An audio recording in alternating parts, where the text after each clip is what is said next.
something to say. My name is Charles Harrell. I'm with the Veterans History Project. Today is March 12, 2005. I'm here with Mr. Murphy, Wolverton DeLoss Murphy. Mr. Murphy, for the record, would you state your full name? Wolverton DeLoss Murphy. And what is your birth date? September the 2nd, 1920. And what is your current address? We now live at 10803 Murphy's Lane. I met Mr. Murphy through a common friend, Mr. Paul Kleitz. What war did you serve in?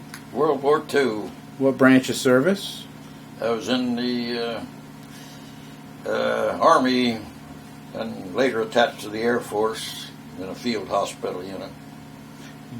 Can you state for the record what battalion you were in? This was the 40th Field Hospital, 2nd Platoon.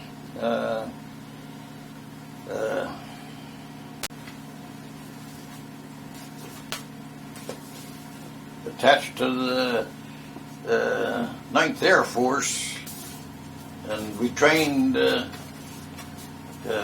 possibly, I don't know, understood maybe one of the first units, field hospitals, to train with the Air Force to practice loading our field hospital equipment and everything on C-47s, the old workhorse for the Air Force, and gliders. And we were capable to load our outfit on gliders and C-47s and move them from anywhere we wanted to, or be able to land.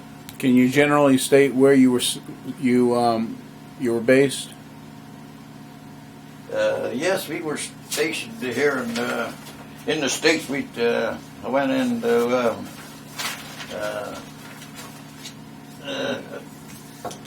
Fort Meade for induction, and first time went down to Fort Meade for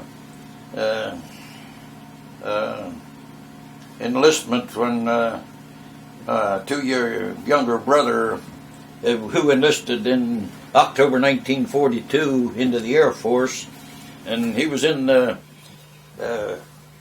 training there about 3 months, and he wrote such a nice letter to my parents and told them how good I would fit into the OCS training school, and he thought it would be good for me to enlist and go into that. So I did, and went down to Fort Meade for enlistment and this and that. But my eyesight, I didn't know I had such bad eyesight until after they turned me down. I come home, and the first thing I did after I got home, I went down to, I think it called a New Deal optical place down on Mechanic Street, and had my eyes examined, and they made me a pair of glasses.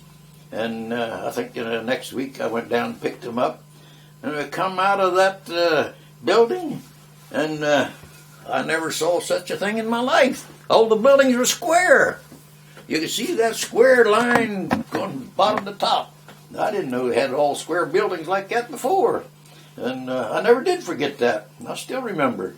And I was glad that my brother had told me about being enlisted and going to the OCS training.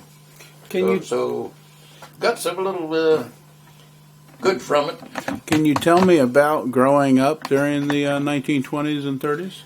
Yeah, we was born up in the tableland of Garett County, and on a little road that runs from the Savage River Dam up towards Swanton, Maryland. And my dad's home place was on one side of the hill, and my mother's on the other side of the hill.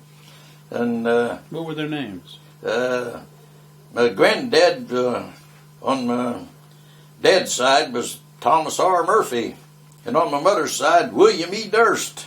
And they had a little one-room school that's at almost some close in the middle of the location, and my mother went clear up through, I think she went clear up through the 5th grade.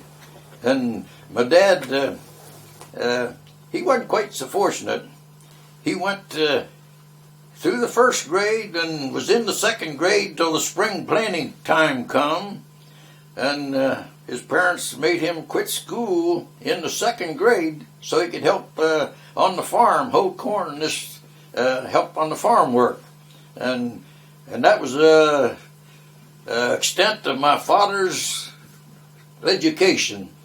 And I always marveled at the way he went through life. And he worked, got a job at the Kelly Springfield Tire Company, I think, and moved from up there down to Cumberland. And we went down Oak Street in Cumberland for a couple of years till we got a little different house or had to move or something. Went down to 3rd Street. And on the 3rd Street, that's where I first started my grade 1 in school. Was your family close to each other emotionally? Did your dad and mom and grandparents all make up one big family for you? Yeah, we were all pretty close knit. My brother and I were always good playmates and everything. And in fact, well, probably shouldn't say this. One time we were little and got to playing with matches. We saw somebody build a fire, and the two of us went out under the side of our house. It was an open house, and got a newspaper and got a pack of matches out of the house and went out and lit that old newspaper, and it burnt real good. But about that time, I think it was Mom behind us with an old paddle and told us we shouldn't do things like that, and the old fire went out in a hurry. And we learned then that you should never build a fire too close to the house. How much of a difference in age were you and your brother? Just 2 years between me and my brother. And so when it came to discipline, was it your mother who gave out discipline? Well, my mother did a lot of talking, but at nighttime, evening, Daddy come home from work, major punishment. Why, Mom used that little paddle a good bit, but Dad had an old razor strap, and we didn't like the feel of it. And once in a while, we reminded of the feel. Can you tell? What keep away from. What was your dad's name? My dad's name was James Randolph Murphy. And Mom? And my mother was Hattie Ethel Durst until she married and became Hattie Ethel Durst Murphy. So she was married before? No, she was never married before. She was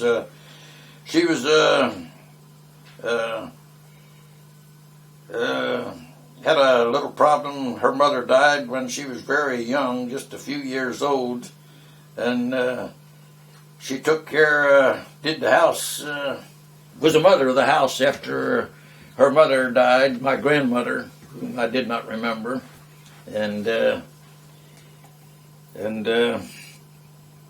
she raised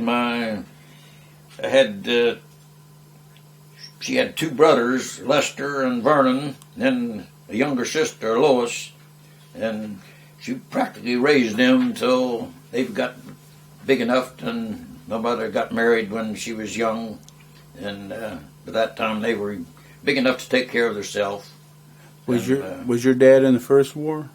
Yeah, my father was in World War I, and he did pretty good. He went in the service, and he never sent overseas. He had to stay on this side. But worked on the farm, lived on the farm up there, and I guess it was war ended before he got shipped over, so he got discharged on this side. As a kid growing up on a farm, did you participate in a lot of the farm work? Oh yes, farm work. I just telling somebody, talking about starting out work young. Just wasn't very many days ago we talked about first time I plowed corn. I was only about I say, not over 11 or 12 years old, and we had an old blind horse, and I can remember that old blind horse pretty well. My daddy got the horse from his daddy, and we lived up here right next to the Restlawn Cemetery on the Dan Moore farm. And we went up one Sunday morning early, and my daddy's home place, and he took a lantern along with him, and he left early that morning with the blind horse, and had the harness on it, and had the lantern hung on the hame, and walked down the horse hollow, down towards the Savage River Dam, and down there's a road that goes around the dam, around the Big Run area now, where they have a little camp set up, and that goes over down through Lonaconing. And he led that blind horse down that rough hollow, clear down around through Lonaconing, and down through his one sister-in-law lived in Nickup, so I imagine he came past that house, maybe not, and maybe didn't take time to stop, but down through up Pompey Mash, and down Route 40, and up through Cache Valley Road to the Moore farm. And I do remember that that evening was after dark, and we kind of watched for Daddy, and first thing we seen the old lantern come up the road there, and he was leading that old blind horse, and it was after dark before he got home. And old blind horse, that's the one we used, my brother and I took both of us to throw the harness up on him, and I think one of us got on a box. And I worked the old shovel plow when we had corn in the field there. Daddy was working at the Kelly then, and I guess we thought we'd help him out as much as we could. And my brother rode the old blind horse and guided him through the rows, and I'd run the old plow. And we plowed a good bit of we didn't have too much corn planted at that time, but we had enough to feed us and a little bit of field of corn for the couple cows we had. And that was about as early as you could do any farm work. Of course, we always helped to feed the animals and this and that. When the Great Depression came in 1929, Mm-hmm. did you notice any change in the way your family was living? Yeah, the Depression, I can remember that Depression. We lived up at Ellerslie at that time, and Daddy was furloughed, and he finally got a job with digging coal with a man from up on this side of Wellersburg, Roy Weimer, and he had a truck, and he was running a coal mine from Ward Kennel, up in the Ward Kennel farm, and Daddy worked at the mine up there for him, only 2 or 3 days a week, because he had another miner or two working for him. He had a pony up there with him, because I remember that, because on Saturdays when we had no school, my brother and I would go up with Dad, and we'd stay around that old mine and talk with the pony a little bit, and watch Daddy work, and go outside and play around. And we always enjoyed going up there on Saturdays, and that was our first experience on mining. And of course, it helped later on after we moved up and finally got on the George Washington Lancaster farm up above Mount Savage. There was a coal mine on it, and Daddy went back and hadn't been worked for a long time, and so we went back in and opened up another heading close old one, and went in and mined the old Upper Freeport vein, they called it. It was on the slope. There's a pretty good slope on that thing. Coal? Coal, yeah. Coal. It was a 36-inch vein. And we had a lot of muscle training while we worked that. We had another man that lived up on the top of our house, and Clarence Fuller, and he was a trucker, and he'd be back and help us once in a while, and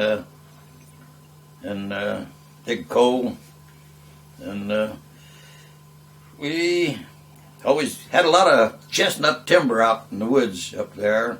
And back at that time, we used to use them old rotten sawyer logs, props, we called them, to put up in where we dig the coal out. You had to put a prop up and reinforce the roof. Right. And by that time, my brother and I were a little bigger. We started to go out a little bit in the evenings once in a while. Had a girl we went down to see once in a while. And anybody wanted a ton of coal, we'd go back and dig it, and had an old truck that an old Studebaker sedan that Daddy had got off of had been an old service car at Kelly. He had bought it for a reasonable price, and we cut the back end off and put a wooden bed on it, and we hauled a ton of coal on that thing easy, and we used that to deliver a coal with. That's when you're older, right? That was when we was older, yeah. As young children, obviously it looks like you're very close to your brother James. Oh yes, we got along good. Always played together good, and we worked together good on the old farm. Did you have any? Did you go hunting, or did you play ball together also? Oh yeah, we hunted together, and I got to tell you this. Got this one example. I think back, and I realized I should have realized my eyes weren't as good as they should, because we were.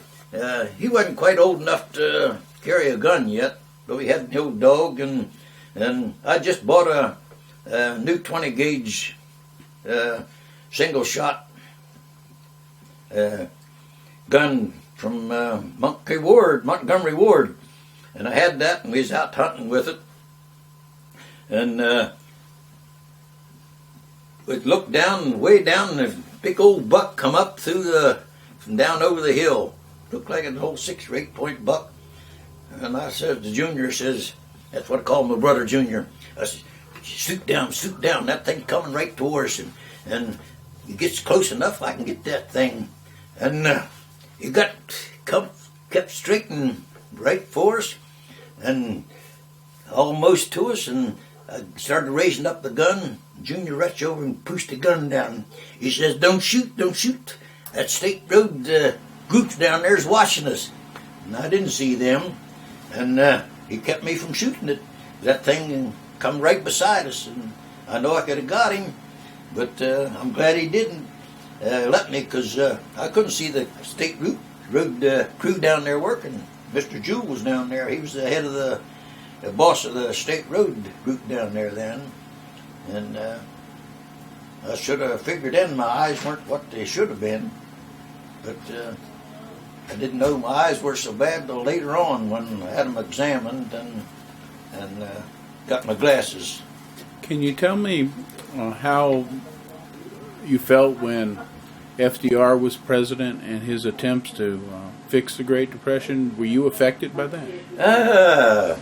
That's a good story, because Franklin Delano Roosevelt, he was a good president. He started the CCCs and had a couple uncles that went to work and needed work at that time, and I was going. In fact, I lived in this same house when I went to Allegheny High School down here in the 11th grade, and I took up printing class the last 2 years, and I signed up with that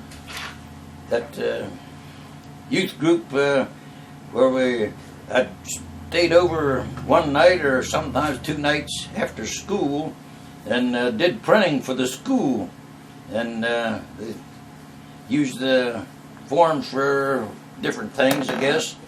But at that time, we still lived in this same house here, and before the year was up, we moved from here up to the Mount Savage at the Helbig farm, which is located on the mile mile lane that goes from Mount Savage over to Wellersburg, and so I didn't want to lose that $6 a month, and so I'm not sure whether they had the high school then went up to 12th grade at Mount Savage or not, but I stayed enlisted down at High Allegheny, where they had the printing course, which they didn't have at Mount Savage, and remained on the VA and the government program youth administration job. The National Youth Administration. Yeah, National Youth Administration, NYA, that was it.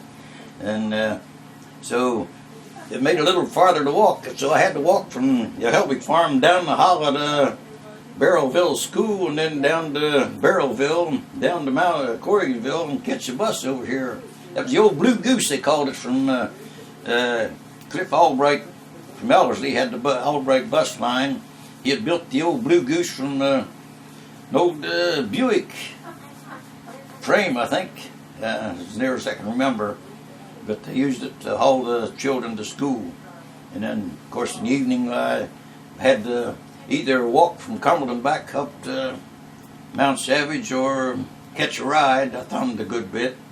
And once in a while, I'd catch that old, earlier, I had the old C&P electric train that ran from Cumberland up the creek, and I could ride from Corriganville up to Barrelville for a nickel, and that helped out a little bit once in a while. But you didn't always have the nickel to spend. You kind of didn't waste too many nickels back then. Did your dad get any work with the government during the Depression? He worked with with Roy Weimer and worked a coal mine, and 2 or 3 days a week, and all depended on supply or the deliveries Roy had. Sometimes he'd work 3 days and sometimes only 2. Did your dad get black lung? No, he never did. Never did get black lung or anything from the coal mine, and it was the old coal mining was it was a little different than the normal job. But later on, Daddy did get on at the rock quarry over here at Corriganville, and he started over here at the rock quarry at Corriganville while we lived on the Helbig farm, and we had an uncle that lived in the same house, and he got on the same time. So the two of them got on at the rock quarry over here, and after I finished my high school, where I finished printing trade, they graduated. George Shoenadel had the Shoenadel printing, and down here at the Greenpoint, he'd come up to the house. We were friends, every family, and visited once in a while, a great while, and George used to come up and go hunting with us up to Daddy's home place up in Garett County, so we were pretty well acquainted. And George wanted to know if wanted to come and work with him with the printing press, and discuss starting up a little weekly newspaper. So that sounded good to me. So we worked on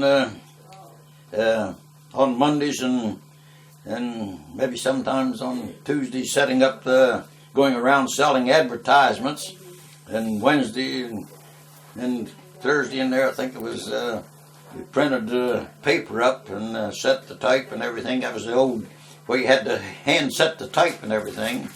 And then Friday and Saturday we went around and delivered the papers.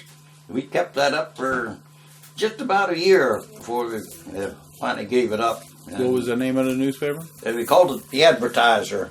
We had, I forget what the circulation was, but we had made quite a few of them. In the thousands? Yeah, it was a couple thousand. Can't remember what it was anymore. Used to know. In fact, I used to have a little handful of papers, and delivered them through Corriganville and up through Winchester Road to Cresaptown and Greenpoint, and around the Mount Savage Road, an area, roads between it. Did you actually make any money with this adventure? We didn't make too awful much money. I guess that's the reason we didn't become rich, and that's the reason Mr. Shoenagle decided that we'd quit it. That's about a year later. But we got a lot of experience from it, and all, so... And your brother wasn't involved in this? No, my brother wasn't involved in that. My brother, when we lived here, he went to Corriganville School over here, and we transferred up, moved from here up to Helbig Farm. My brother and sister used to walk in the mile lane and go to the Mount Savage School. That's when they had the old school building up on the cobblestone street. And after we moved from there, we moved to the George Washington Lancaster Farm. That was about 2 miles up farther on Savage Mountain up there. And it so happened that the Lancaster Farm was on the Pennsylvania side of the border. And at that time, some of the Pennsylvania students had a little bus route that came down from Wellersburg. They came and went to the Mount Savage School, and somehow there was a payment plan made, and the Pennsylvania paid Maryland for letting the students go so much a student. And somehow, after my brother got up to, I think it was around the 10th grade in there, my sister and him was called into the office one day, and together, and I think the other Pennsylvania students were called into one at a time or two at a time, if they were related, and told them that that was their last day of schooling because Pennsylvania had refused to pay any further expenses for their training there. So at that time, my sister transferred and went into the Catholic school. They had to walk from there clear into Mount Savage. It wasn't too far, it was only a couple miles. But my brother would have had to walk clear over to Wellersburg and caught a bus up to Meyersdale. And he didn't have any problem talking my dad into letting him do the farm work and try to get him on down at the rock quarry to work. And so that's what he did. He did the farm work, and my Daddy got him on down at the rock quarry at Corriganville over here. So he worked over at the rock quarry about 2 summers. Of course, it's winter time, they didn't work over there. So he worked over there a couple of years, and in October 1942, he enlisted in the Airforce and went into the Airforce to get his training, and wound up being classified as a tail gunner on B-17, and went over to England. And on their 3rd bombing run into Germany, they encountered some opposition on their return over Heligoland, over the Alton to Heligoland. I understand that one book has an account of possibly a fighter plane firing some kind of a missile that hit one airplane, one B-17. And this one crashed into the one my brother was in, and the 2 of them crashed into the 3rd one, and all 3 of them went down into the North Sea. Can you recall the name of that book? And the name of the book, I'm not sure, but the one person, Paul Kleitz, was in the same class my brother was in here at Corriganville. Talked to me some time ago, and promised to bring the book over and show me the account of it. And I haven't seen him yet, but I know he'll bring it. And so I think there was only was 10 men on each B-17, and of the total 30 men, I think there was 24 of the bodies recovered, and 6 of them were listed as missing in action. And my brother's story about my brother, and his picture was in the Cumberland paper, and listed him as the first missing in action in the European theater. Of course, later on, after his body was identified and all, before that, my mother and daddy got a letter that due to the circumstances, they listed him as being killed in action at the same date that he was missing in action. So I guess that actually made him the first local man killed in the European theater. So later on they found his body and identified it, and we brought him home and buried him up in the Murphy Cemetery up in Dry Run. How did your parents take the letter? Did they break up and cry? I would imagine they did, because the first time I heard about it was after I went in the service. Of course, this was my second attempt in the service after my brother wrote that good letter to recommend that my parents that I would be a good candidate for the OCS school, and I tried to enlist and was turned down because of my eyesight. And I was later on inducted in April Fool's Day, 1943, and went into Fort Meade down Baltimore area, and it was on a Thursday, I think it was, as near as I can remember. But then they fitted us out, and Saturday afternoon they loaded a whole train of us up, and on a troop train, and some master sergeant with gray hair and service stripes almost the whole way up his arm come through, and he says, "Boys, you can loosen your ties and shirts up, your necks up too if you want to, because we're going to be on here for a couple hours." So everybody on the train thought, well, a couple hours, we're going to be up at Indiantown Gap, Pennsylvania, maybe, for long. That was Saturday evening. We never got off that train till Tuesday afternoon. Wound up in the panhandle of Texas, and took our basic training in Texas. And due to, I was in a farm, we had tractors and this and that, and I worked 2 years over at the rock quarry as a truck driver. They classified me and sent me to chauffeur school while in Camp Barkley, Texas, and graduation, had a good honor graduation. They said I was the honor student for the class, and then at graduation I got to go up on stage and shake hands with the colonel, and that's all I can remember about it. And we loaded up and everybody thought we were going to get closer home.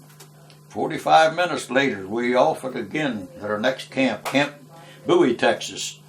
And so we went in there, and Lieutenant Simmons called me in.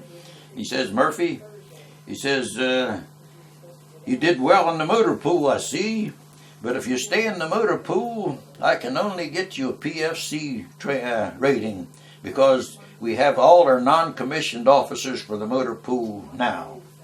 But," he says, "we don't have anybody in particular wants to for dental training. But if you want to take dental training, I can get you a T5 rating." And I says, T5 sounds better than PFC. So I took the dental training, and that was the first time that I ever did get into a dental chair without being half scared to death. Because before that time, the only time you went to the dentist when you had something thumping you, and Mom couldn't get the warm satiron to get rid of it. We went up to Dr. Fectic, called him. The last time I remember, I went up to Wellersburg, Doc Fectic. He was out in his truck garden by the house working. He come in and washed his hands and got into his old chair, and he shot the old Novocaine in and waited a while, and hurt. He shot it again, still hurt. And I think he shot a little third shot in there. He says, "We'll get her out, I think." He did, but it hurt. And they had to give me 50 cents. So that was about the extent of dental visits. Had no clue that you'd ever want to be a dentist. And no, I never thought to be a dentist. But you did have training as a printer, though. Oh yeah, I trained as a printer, and it didn't seem like he had any need for printers in the Army, so I wound up as a dental technician after we went to this group. And on our next move, we went to took surgical training, surgical training, and medical technician, surgical technician training, and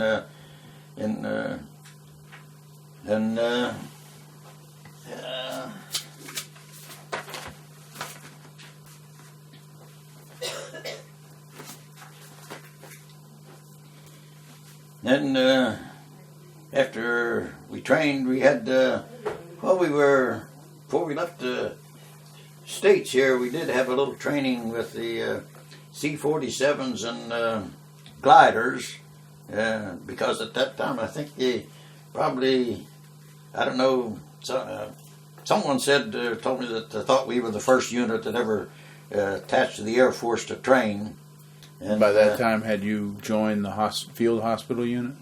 Yeah, this was after on our second move, they set us up as a 2nd Air Force clearing. As a 40th Field Hospital, we wasn't attached to the Air Force at that time, but we were just the 40th Field Hospital that went after our second move when we trained. And at this time, you're dental technician, right? Well, I took dental training, but then after the third move, they didn't follow up on any more dental training. They figured I was good enough to not need any on that. I thought they'd do better in the medical section, so they classified me as a surgical technician, and probably a shortage of surgical technicians at that time or something. What did you learn when you became a surgical technician? What did you learn to do? Well, surgical technician, you worked around about medicines and treating patients and this and that, and part of it was in one of the hospitals where the base was, and helped take care of the patients and all, and classes, a lot of classes, mostly classes, and then take you out for training, and so. Did he teach you how to set a leg and an arm so that it could be immobilized and cast? Oh yeah, all that, and had to give medications, and probably I don't think we learned how to give shots as of yet till later on, and so give medications and take care of the patients and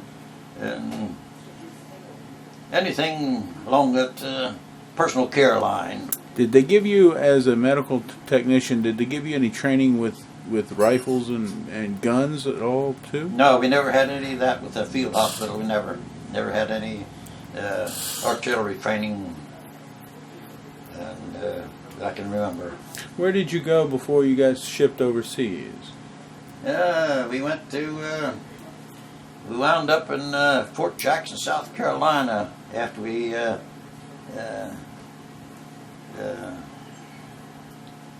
left Camp Bowie, went over and stopped at somewhere down south there for just a short little stay there, short time. It was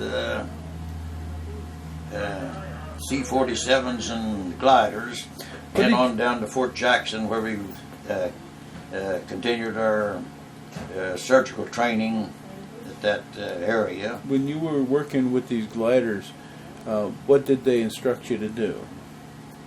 Well, we practiced loading our field hospital equipment on the gliders and the C-47s, and they'd take us up and for a ride once in a while, and then cut us loose. And it was interesting. That old gliders on the takeoff got no big gum band principle, because the old C-47 can't take off without already being in the flight, and got a big old we always referred to it as a big gum band with a hook on and hook onto the glider, and there was a little sensation. You had to be seated properly and all to adjust to the quick takeoff.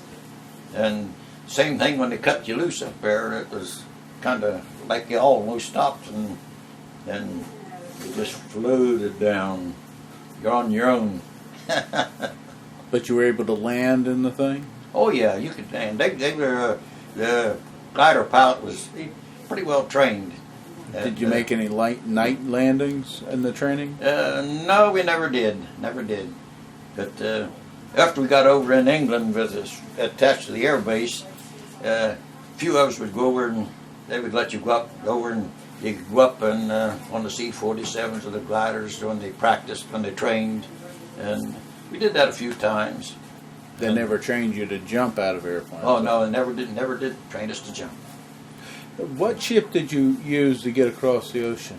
What's that? What ship did you sail on to get across the ocean? I don't know. The one we went over in wasn't one of the real large ones. In fact, it was smaller, and no wave hit that thing. You could feel it every time. And in fact, we had one guy who was in our hold. He was half scared to death, and he hurried in and got the booth closest where the steps went back up. And every little wave you hit, that old guy was up looking around, I think. And so I don't know, one night there about 5 o'clock in the morning, that old boat of ours, it must almost turned over, because everybody had their old duffel bags hung on an old anchor, old post out about a 45-degree angle, and mess kits was sitting on top of the duffel bag. And one morning there about 5 o'clock, all the rattles and all these mess kits and everything falling, and later on we heard that it was a torpedo or something, a submarine was somewhere close, and they veered off, of course, missed it or something. That's what we heard. But I don't know, it was rough seas out there at times. Quite a few days that wouldn't allow you up on the top deck because the old water kept washing over the top. And of course, everybody was never seen that much water before. Was a little on the leery side. And in fact, there's something like being a little scared. I do believe. I know I didn't enjoy it too much because I never knew that much water existed. And of course, I wasn't afraid of it because I could swim, but had an awful long way to swim if something would happen to that old boat. So I think everybody had that in mind. How long did you stay on the boat? On the boat, we was on that old boat 14 days going over, and I was seasick about 13 days.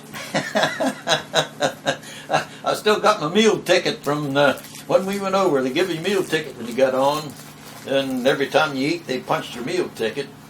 Didn't need to worry about me going back for seconds. I think I had 10 punches on there for the 14 days. So I missed quite a few meals. And, when you of course, the ones I did eat, I didn't keep them too long either. did a lot of throwing up. Yeah, it was I never knew too much about seasickness till that trip. When you got over to England, what town did you stay at?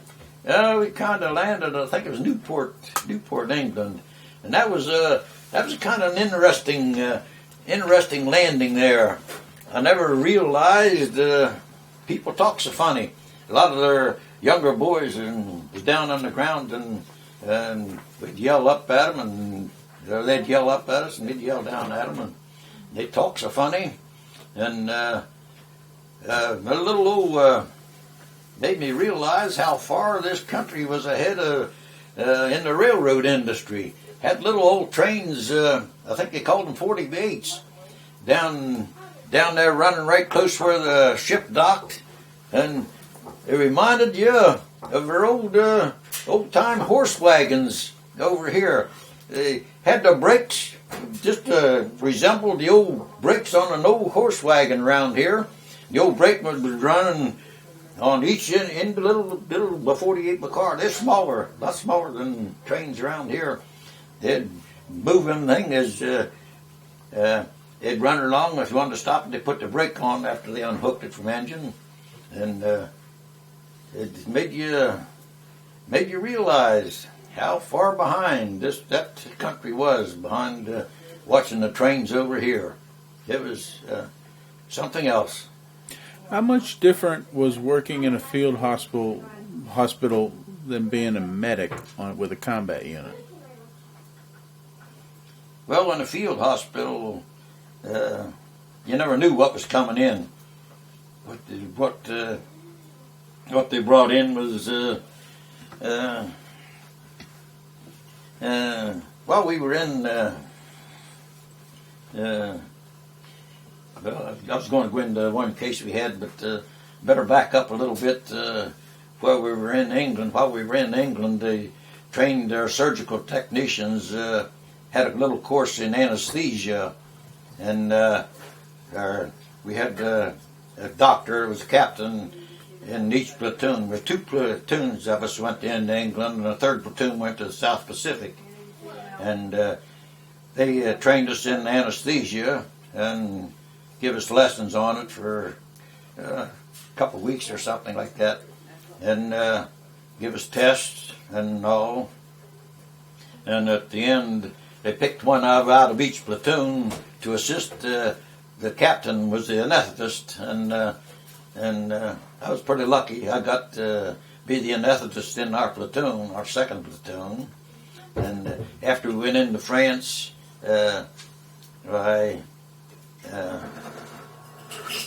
we set up, that was the beginning of using sodium pentothal to replace ether.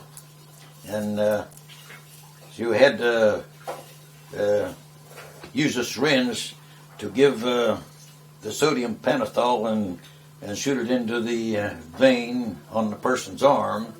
So I worked with our anesthetist, and so I figured out why couldn't we take a board and make a little wire thing to hold that syringe?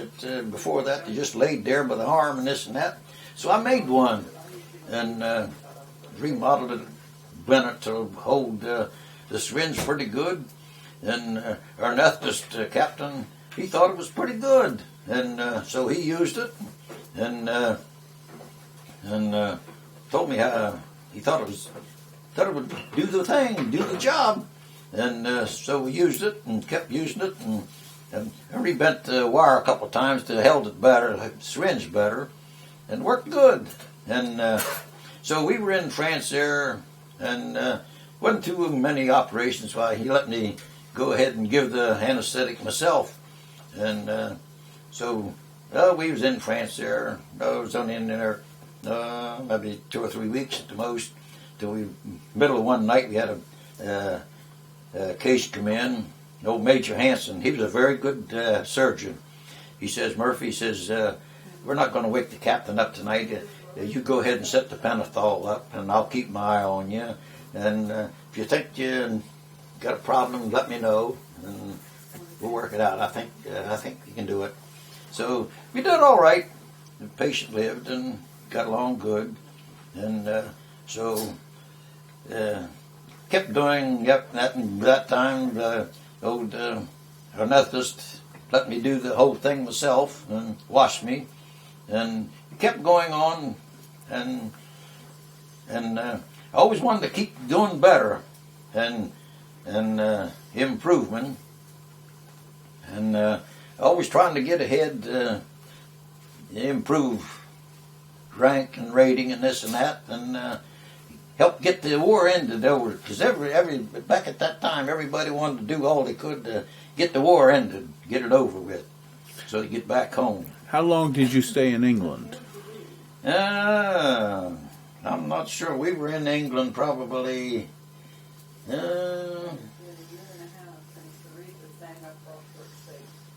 was. Let's see. We went overseas. We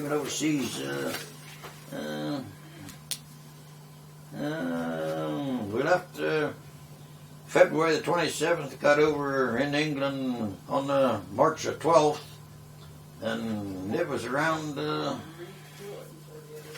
end of June in there somewhere before we went over in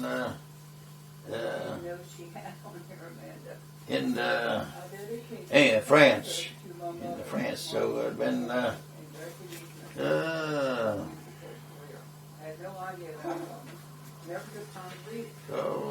So you're over there a few months.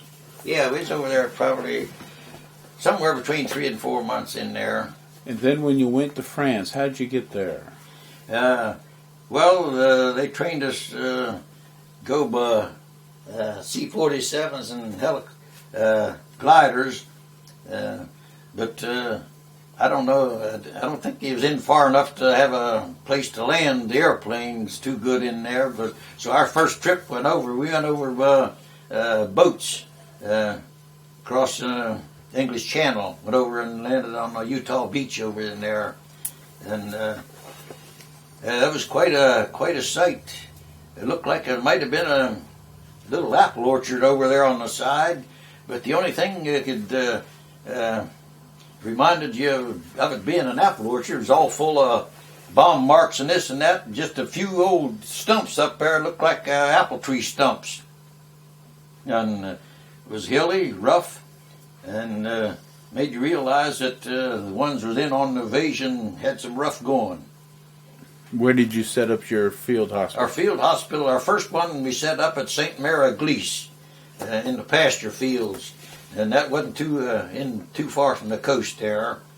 And St. Mary Glees and old pasture fields, and the old fields there weren't like they were here in the States, where they had fences between them. They had old hedgerows between fields there. And where we set our hospital up, the paratroopers had rough going. I thought, because they had an awful lot of parachute shrouds and parachutes and shroud lines all in the hedgerows, in the trees around the hedgerows and the brush. And when I worked at the Celanese, I worked in the Fortison department, and we made Fortison yarn. At that time, that was the strongest artificial yarn made, and that was had a big use in the war, because they made the parachute shrouds, lines, and other parts of the parachutes, and even made gas tank liners for the airplanes from the Fortison yarn, because no bullet hole would go through it and would seal up almost, and so I don't know how many uses it had, but it was used for an awful lot of different things. But that was a couple that I could just remember right offhand. So I went around, when I got a chance, I went around and gathered up a few handfuls of the parachute shroud lines I took out of the trees. And I still have a little handful of them in, somewhere in the cellar there yet. It was a very strong yarn. And in fact, I used one of them one time after I got out of the service and come home. Had an old 36 Plymouth, and way up in the country, up my granddaddy's, up my daddy's home place up there, and an old fan belt broke one time, and they had a handful of them in the trunk. So I took one of them and wound around, and a lot of strands in there. I broke the different strands at different places and tied them together, and put that thing on, and was strong enough to work the fan belt and water pump and everything. And I drove that thing probably after it got home, and for another day or so it worked before I got another fan belt and put on it. And in fact, some time ago, I think I still found the old fan belt that I made hanging down in the cellar somewhere, I think, and probably still down there. Hope I never use it again. How long did you keep your field hospital in St. Mary Glees? In St. Mary Glees, I don't know. We went from St. Mary Glees. We were there for a while, and how many? What do you think number of casualties that came into your field hospital? Well, when I left over there, I left over there, we had a book that we always wrote down each operation in. And when I left, we had over, it was over 1,500. Can't remember exactly how much over. It was well over 1,500, going up towards the 2,000 mark in there when I left over there. And we had a good record. I never knew of one patient being lost due to anesthesia. Always made me feel good to that. Is that what your job was primarily? Yeah. After I got to giving anesthesia myself, to get doing it myself, our captain was the anesthetist, got transferred out. I guess he got transferred out. He left. Whether he got transferred out and ever sent home, I don't know. I never did find out. But we got his replacement was another captain. It was a medical doctor, and he worked over the admitting section of our hospital. And he come in to replace this captain, and he was only in there for one day because we had a couple abdominal operations that day, and our Major Hanson. So I heard later from the grapevine that he didn't keep him deep enough, and he was just a little disturbed. You could tell he wasn't too pleased. And from the grapevine, I heard that they had a little meeting or something and decided that before that day was over, they put another man from England that did well. He probably did maybe as good as I did in the anesthetic course. Put him in to help me.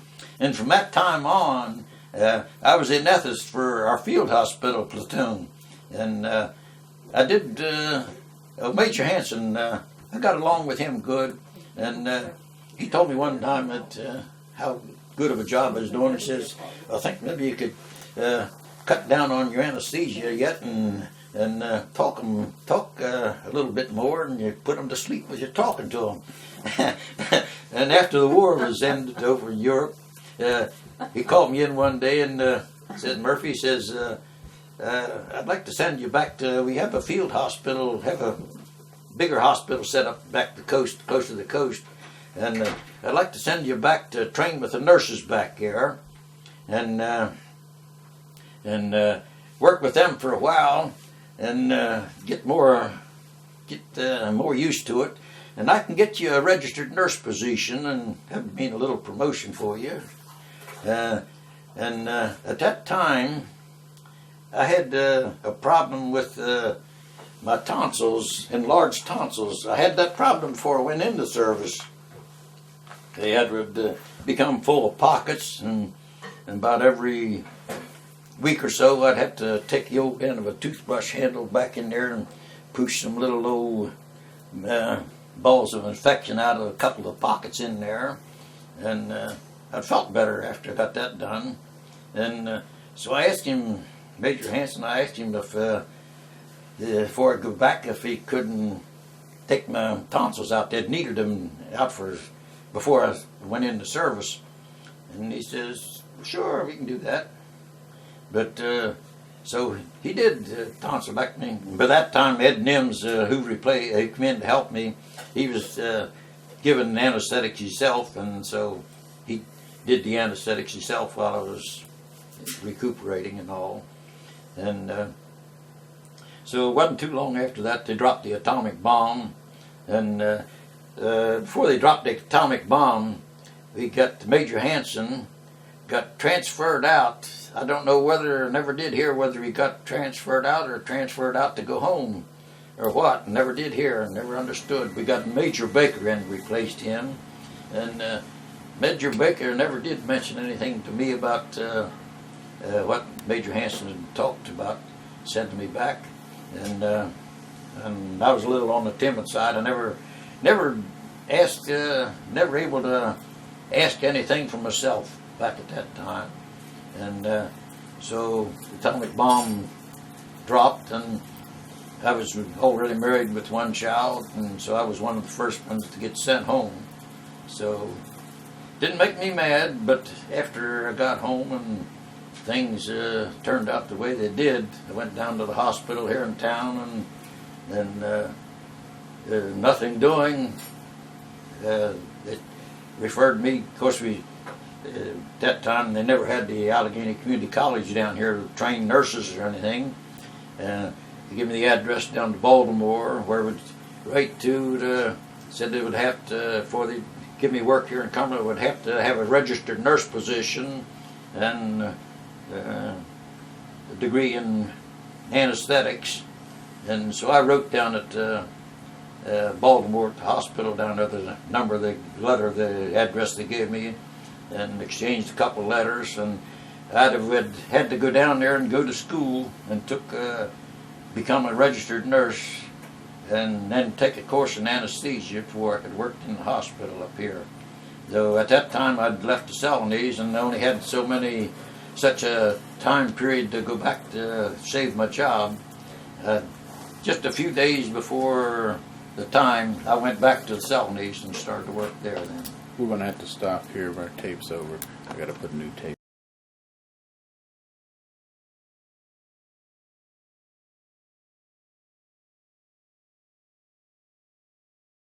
You told me about St. Mary Gleaves as being one location of your hospital. Can you tell me a few of the other places that you set up your field hospital? Yeah.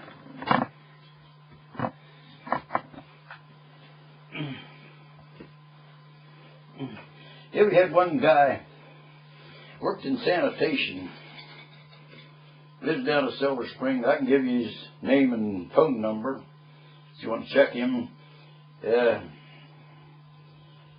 He's got he didn't do too good. He put him in sanitation, but later on, after his war was over, he got involved, and he can pretty well tell you how long we was at different spots and where we were all the time we were in the service. He made that a follow-up, and he even writes Christmas cards to the list of, I got this book here, got full of Christmas cards and everything, and a few letters from the ones that was in the service with us. And our little field hospital is that's the ones he's contacted and got their phone numbers and everything. That the biggest part of them are dead.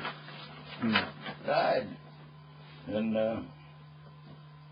some of them are, even the guy that, Ed Nims, he's the one they put in to help me, and he got given the anesthesia himself, and he worked as a roofer after he got home, went back to working, putting roofs on, helping roofs, and we got a daughter lives up in Canada.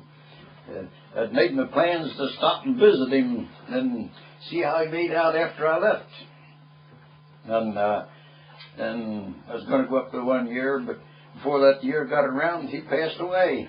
And I still get a Christmas card. Well, after Lou got into this, we had some of the addresses where we discharged and all, and with each other, and exchanged Christmas cards at Christmas time.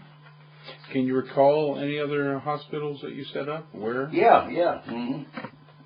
So any that are particularly memorable to you? Yeah, one. I got a good memory from the one. So yeah, that.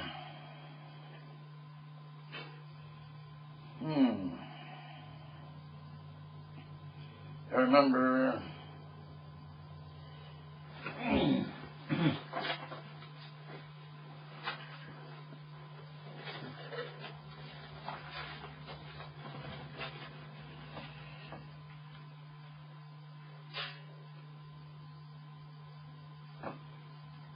St. Mary at least, then we went Pontresson, and that was a little place next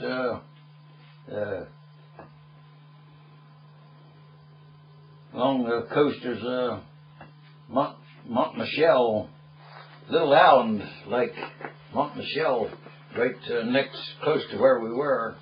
That's was a little island, had a great big castle up on top of it, and some houses up going along a little road, kind of road, went around, worked pretty steep up that thing. We went up to visit there, went over to it a couple times, and a great big castle up at the top of it. And high tide, that old road would get water over it, couldn't go in. And had some pictures of it somewhere, the different things, and that was one of them was on the picture.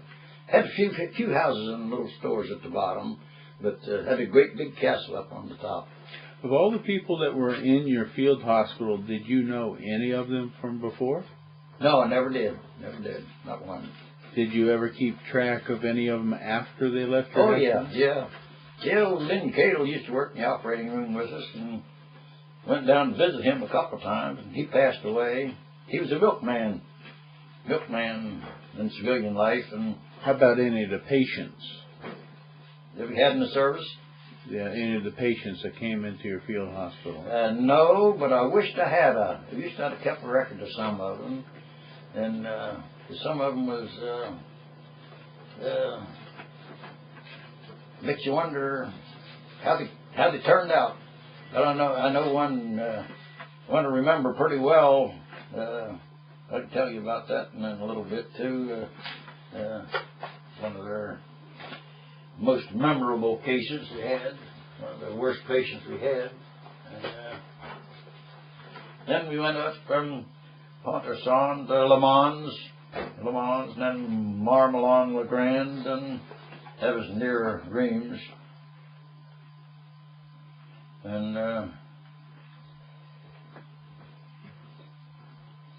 And Brie, we went up to Brie, and our last stop was Erlangen in Germany. That's where we discharged from. Was your field hospital ever close enough to the front lines that you heard artillery coming in? Oh yeah, there at the Battle of the Bulge. That was December '44. Yeah, that was when we was at Brie then, right below it. And I banged. I can remember. I never will forget that. And we was at Brie, and we just finished eating dinner, and another guy and I was going back to our quarters.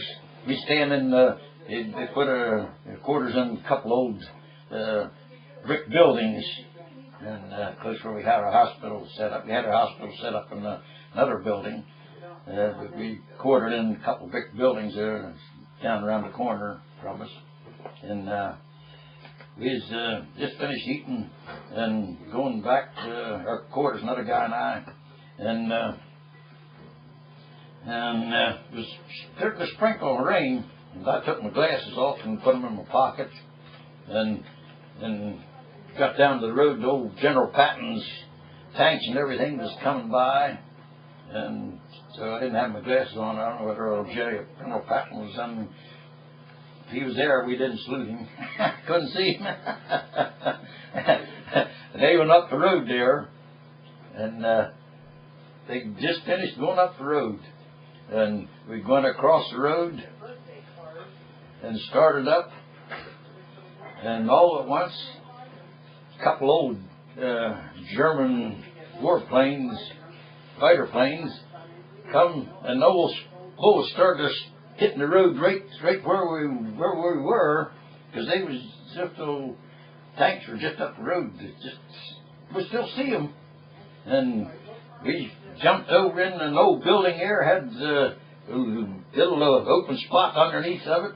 Wasn't very big hole, and we jumped. He went into one hole, and I went in the other. I grabbed my head, cut a hole in the head on there's no nail stuck down the one. Cut a hole in the head there, and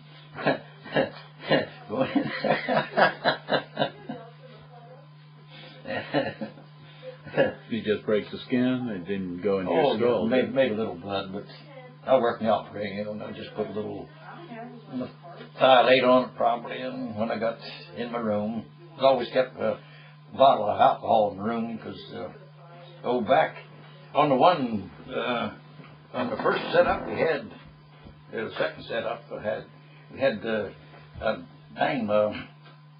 injured my back.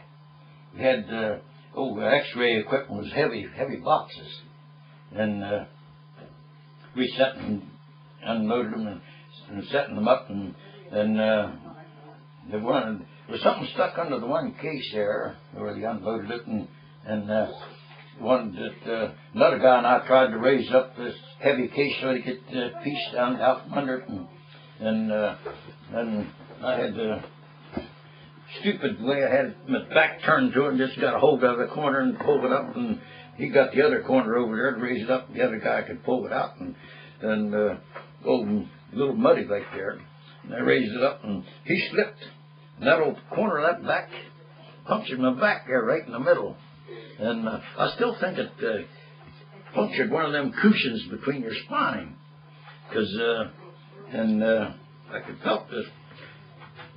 Say, like something happened, and always figured, because that thing, I didn't want to turn in because I was picked to be an anesthetist, to help her and this and that, and I didn't want to do anything to slow me down or anything. So I just got an old bottle of alcohol. Always kept a bottle of alcohol by my bed, and I'd rub my old back every night there, and I knew it would get better because, oh, good Lord, made a good body there. Made something, anything, you got enough faith, it'll heal itself. Always knew it. Can you tell me about the worst case that you all worked with? Well, on this one case we had, one I got a hard time forgetting. Had a young soldier, he came in, brought him in there one day, and he was covered with mud. Had an old phosphorus bomb exploded or something, and he was full of phosphorus all over. And old phosphorus is something, as long as it gets air, it's going to burn. And he had wet mud over every place was on him. And old Major Hanson, he was a very good surgeon. He had a guy make a little frame and put a big piece of canvas in it and filled it full of water, and put him in under the water. Got it under water, it won't burn. And had him under the water, and so I was giving him the anesthetic, and I was talking to him, and before we put him to sleep, they cut his clothing off there where he's burned and this and that, and his one finger where he had his wedding ring on was swollen, so they come in and cut that wedding ring off, and he made me promise if anything he wanted to know if he had a chance, what his chances were. I told him that he had the best surgeon I'd ever helped working on him, and if anybody could bring him through, he would. And I told him I had him assured that he's going to make it, and he's going to do everything. That had our best surgeon working on him, and I think he went when I put him to sleep. I think he knew that, and but after he cut the ring, he says, "We promise that my wife will get that just in case something happens." I says, "Yep, we will." And but nothing's going to happen to you because you've got the best surgeon and team working on you now that we have, and so you got him all. Had the wee little old scrub brushes to scrub your hands with. Old Major Hanson scrubbed that old phosphorus off of him in there, and got him all scrubbed off, and then coated it all with Vaseline, and he says, Murphy says, no one has ever lived with over 70% of his body burned. And he says, take him back and keep going the oxygen going for a while, until we see what we can do with him. And so it was, I don't know, it was a couple hours so before they got, maybe, I don't know, at least 3 or 4 hours maybe before they got done with him and cleaned up. and coated with Vaseline and wrapped with sterile gauze, and he just looked like a mummy when we got done with him. From way down, his feet probably stuck out the bottom. His shoes protected him, but from there up, he was just heavy. Couple spots on him wasn't where he had his coat on. A couple spots, but the biggest part of him was just looked like a mummy.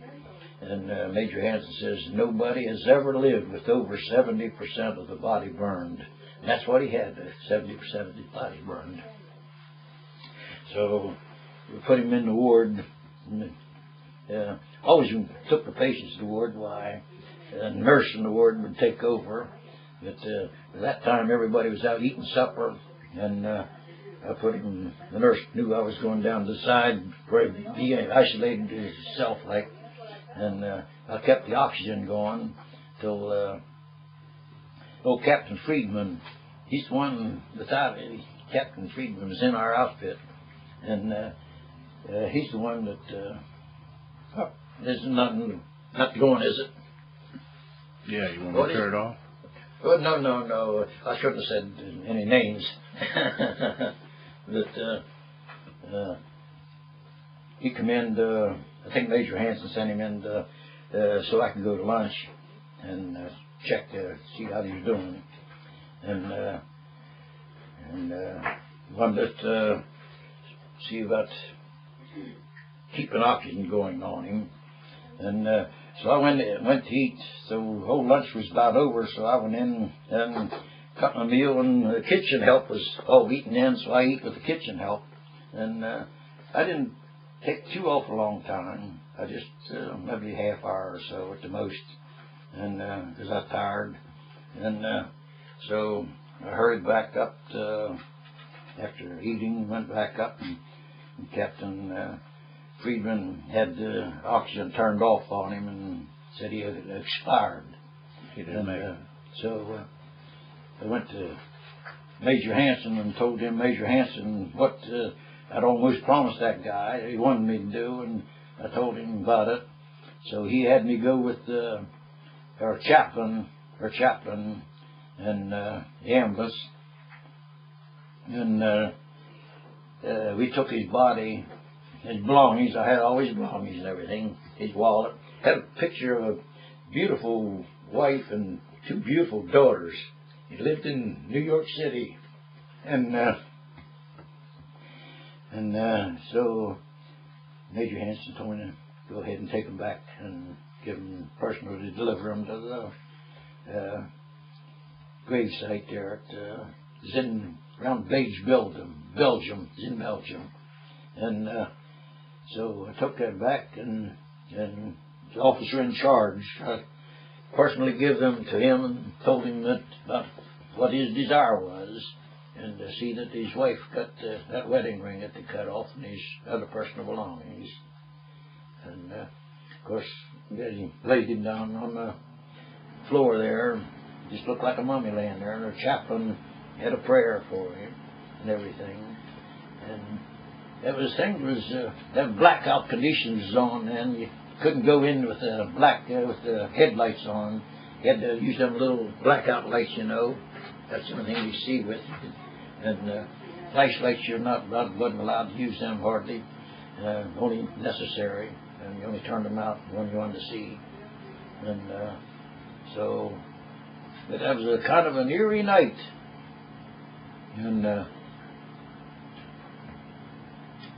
from the way I felt that night, and I still think maybe my brother's body was there. Because later on, I got a congressman.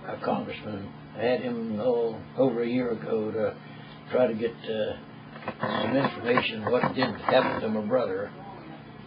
And so the government sent me a whole list of papers and everything about his records and everything, and had him listed as number 703, I think, body, and he was at one time was buried in that same cemetery, Pageville. So, But that was after the war. Huh? That was way yeah, after the yeah, war. it was way after the war. That was after the war. Before they identified his body. What was the name of that man who got hit by the white phosphorus? I used to know it, but I done forgot about it. The only thing I can remember, he lived in New York City. Did you write a letter or anything to the wife? No, I never kept. That's one of the addresses and names I often wished I'd have kept, but I didn't. You did your best. What do you say? You did your best to Yeah. relieve his pain. Mm-hmm. As the doctor said, it was 70%. Yeah, said no one has ever lived yet, and as far as I know, I don't think anybody has yet, except Minnie Burns. Were there any times that soldiers showed up at your field hospital who weren't really wounded? It wasn't really wounded. Not too many that I know of. None that comes to mind. No, none come to mind. How about any wounds that were just kind of ridiculous? Funny wounds. Although I know wounds aren't supposed to be funny, but funny wounds. You got that turned off, I'll tell you funny one. I'll turn it off if you want me to. While you were in service, did you see any shows by entertainers? Yes, I can remember a USO show when we were in France one time. They sent that whole troop that Bob Hope was the main star in it. He come over where we were situated and had a big stage set up down there in the middle of a field. And when that performance went on, we had a field full of soldiers sitting everywhere. And it was a very good program. I can remember old Bob. And I think he had a couple beautiful singers with him.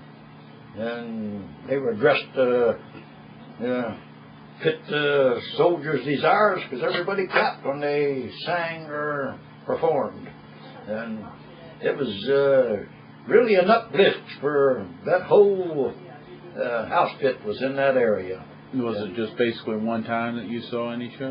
That's the only time I saw him. Any other entertainers at the time? Can't remember any other entertainers, but that was a well worth remembered one. And I always thought Bob Hope and the USO did a tremendous job. Did you get any time off to go visit anywhere as a tourist? We did have a little past. We went into Paris one time, and for a day or travel time, I think we probably only had probably one night in there at the most. Did you ever have a time with your field hospital where you were short of supplies?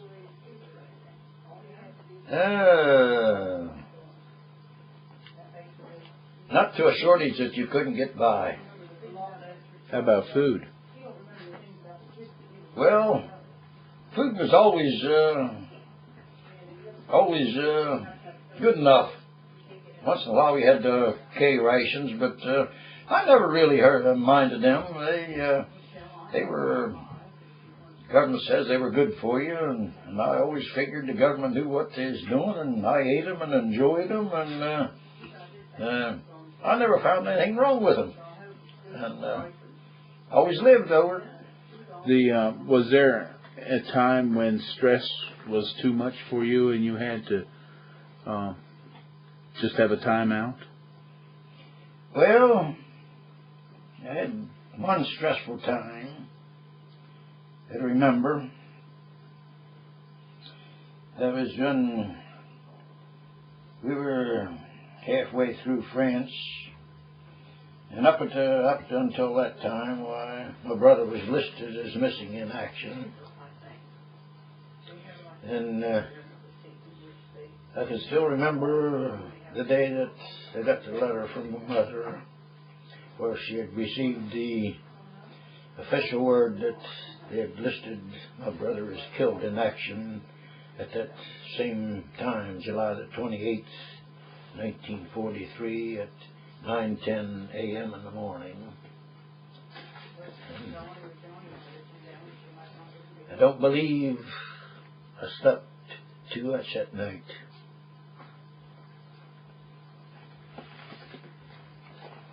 Did you consider yourself very religious? Well,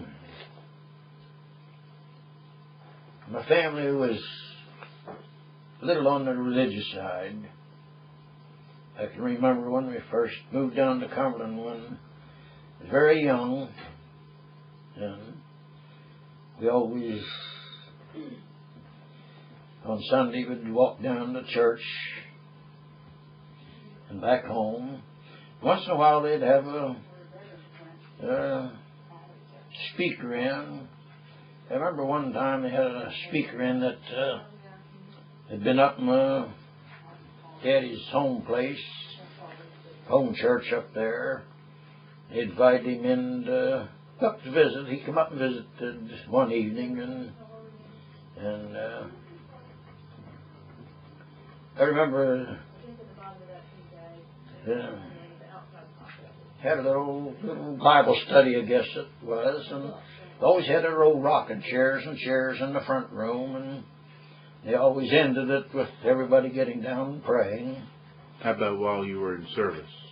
And while we were in service, I always had time for a little prayer every night, and always attended the services they had.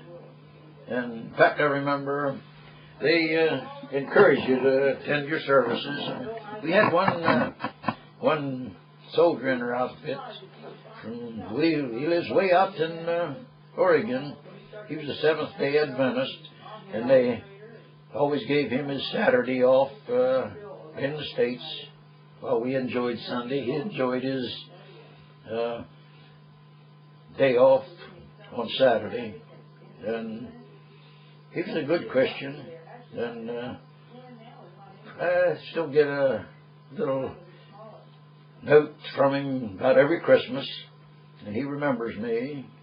So we always had a good time of fellowship together. Can you tell me any time while you were in that field hospital where a miracle happened, where something that the guy should not have lived, but he did? Was there a time like that? Well, probably a few times. Many times. The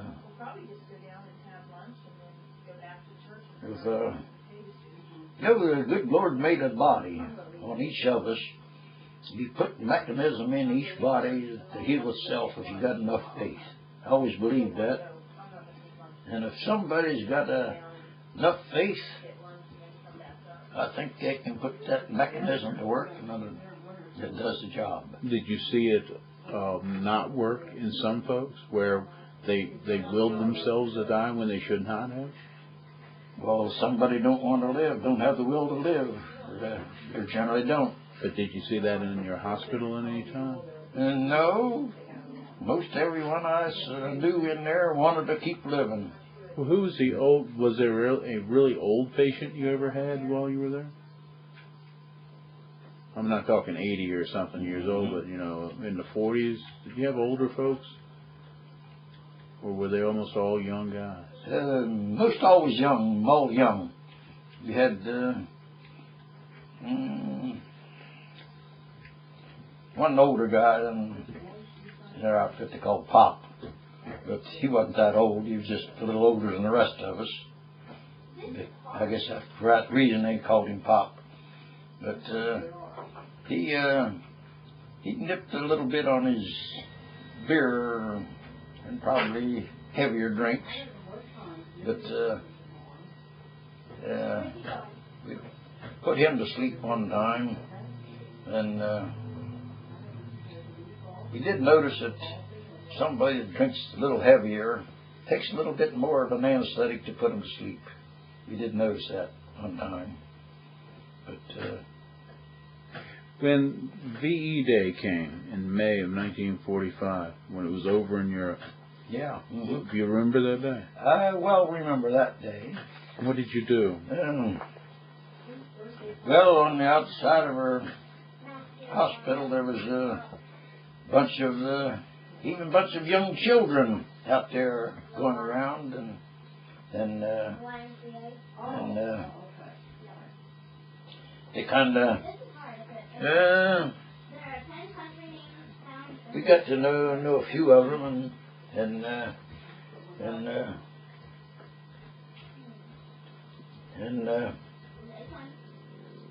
don't know. I was never one to dance. I never did much dancing when I was young, because my feet weren't couldn't jitterbug or anything like that. But I went out and joined them one time there, because a couple I knew a little bit in there from seeing them, but they kind of held their arms and kind of went around, kind of half danced around in a couple little circles there, and I don't know, sang a couple little songs in French, and you could tell they were happy. So it was I would say it was a joyous occasion. Was there any time between the fall of Germany and the fall of Japan during that 4 months from May to August that you felt like that maybe you would be shipped off to the Pacific? Well, there was always that possibility. But did it come up with your discussions? Never really. But a lot of men had that on their mind, you know, because that was over there, and there was nothing more to do. The war was ended, and they knew that was going on down there yet, and they knew that possibility always existed until that ended down there. And somehow, maybe after that atomic bomb dropped, I think everybody kind of more or less rejoiced when they surrendered. You were still in Europe at that time. Yeah, we were still in Europe. Did your field hospital treat any civilians? Yes.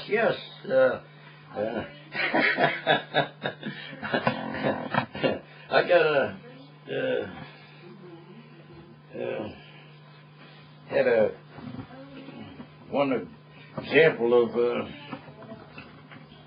humorous side, and then we had on the serious side. Our one captain talked French. He spoke French fluently, and there was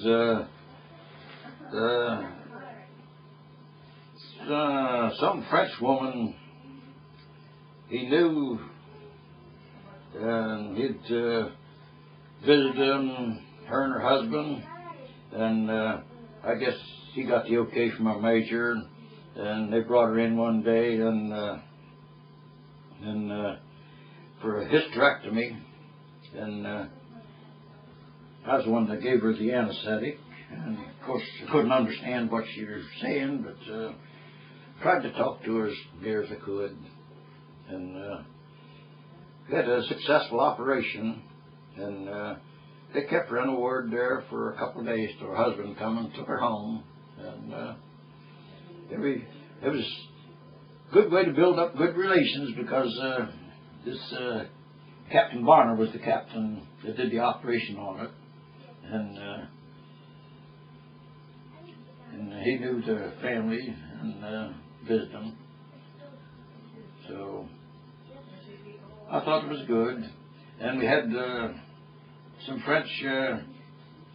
Had a little French boy they brought in one time. He got stepped on some kind of a little bomb of some kind, and this was a sort of on the sad side, because his I can't remember, but I do believe it was one arm that was saved. But three of his members had to be removed due to the damage. And he was, I think that was around our first stop in France, maybe. And he come through the operation and was getting along good. And I think it was one arm he had left yet. And he become I don't know, kind of a pet to the ones who were taking care of him. And of course I can't remember whether the family took him home or put him back in another hospital when we left. He probably went to his home, because he could get along good when we left there. But he was only about 5 or 6 years old at the most, maybe 4 or 5 in there. I figured around 5 somewhere. Did you come home by boat again? Yes, we came home by boat, but didn't take us 14 days to come home, because we come home in a bigger boat, and only took us 8 days to come home. Now, where did you land at? Up at New Jersey, I think it was. New Jersey, along New York, up there somewhere. And how long were you in containment until they finally released you to come back to? Oh, it was, let's see, we landed over here on November the 4th, 1945, and it was only 5 days later till I was discharged at Fort Meade and sent home. When you arrived home, you had a wife already? Yes, I had a wife and a big baby boy. Did you come home, or did you go to your mother's home?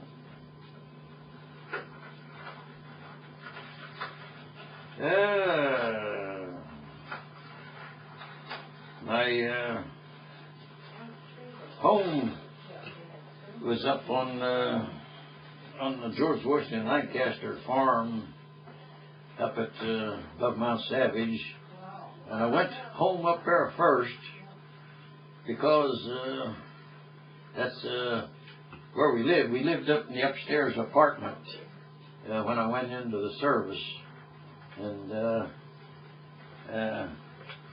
that brings back another memory. I went into the service from Pennsylvania, and we had a Maryland mailing address, Mount Savage, Maryland. And Pennsylvania gave out, I think, a $400 bonus to any resident that went into the service from Pennsylvania when they came home. And my brother did get, my mother did get the $400 bonus from the state of Pennsylvania for my brother. But I turned in for mine, and they refused me because I had a Maryland address. And I never did go back and prove that I lived in Pennsylvania. But while I was gone, the wife found a little open house here in Corrieville, closer to her home, and she moved down here. And when I got out of the service, she was living there, so I don't know. I actually maybe should be classified as living in Maryland when I got out, because she moved down. But when I left, I lived in Pennsylvania, so I never went back to try to claim Pennsylvania bonus.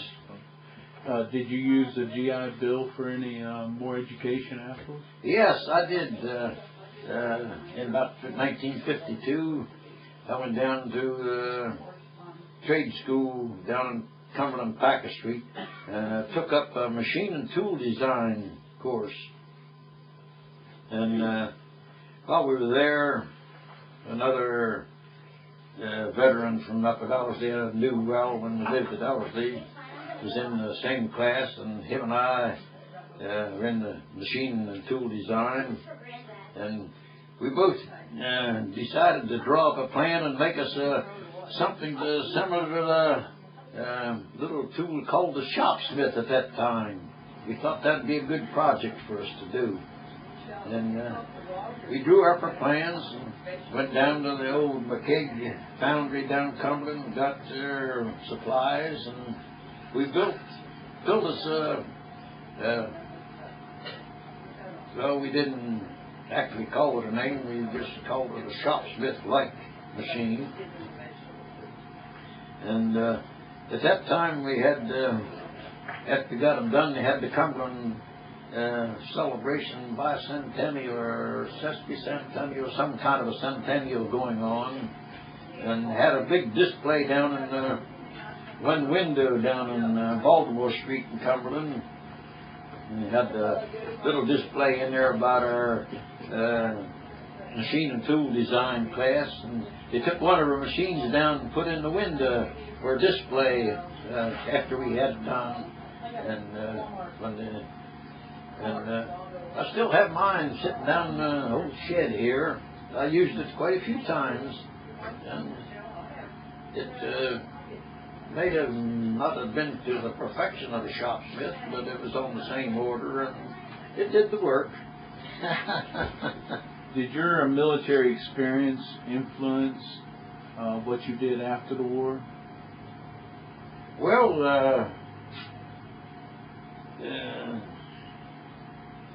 I wanted to, but because what Major Hanson wanted to do, send me back to and get my registered nurse position. If I would have had that, I could have come back and went to work as a nurse here in Cumberland.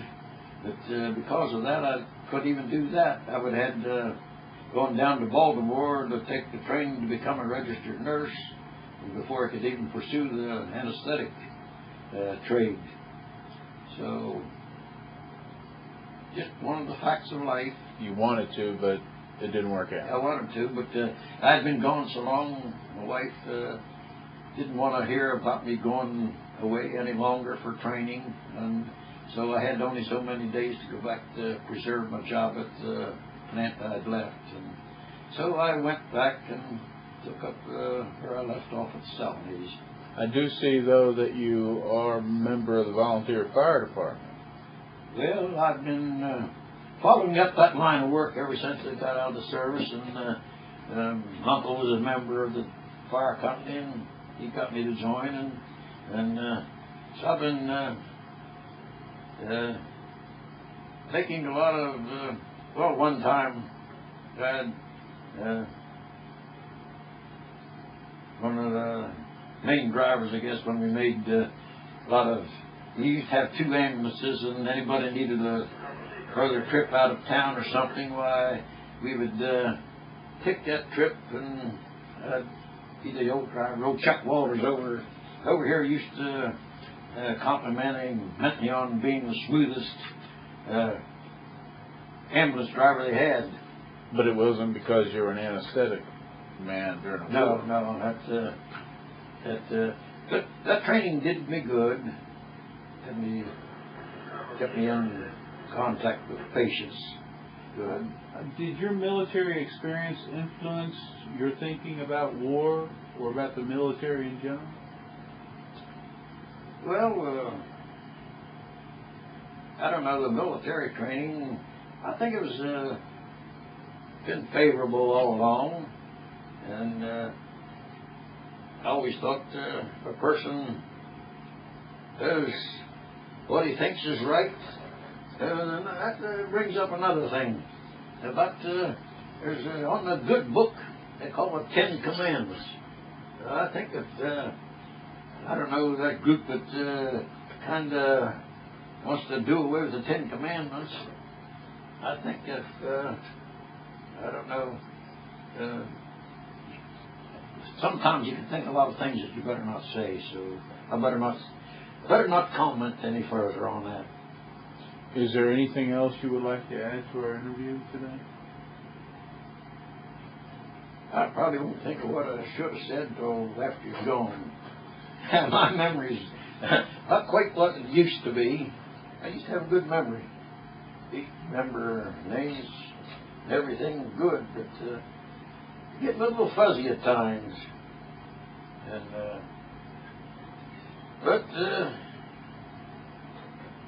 I don't know. We got the 10 Commandments we just mentioned. I think the more people, the schools and everything,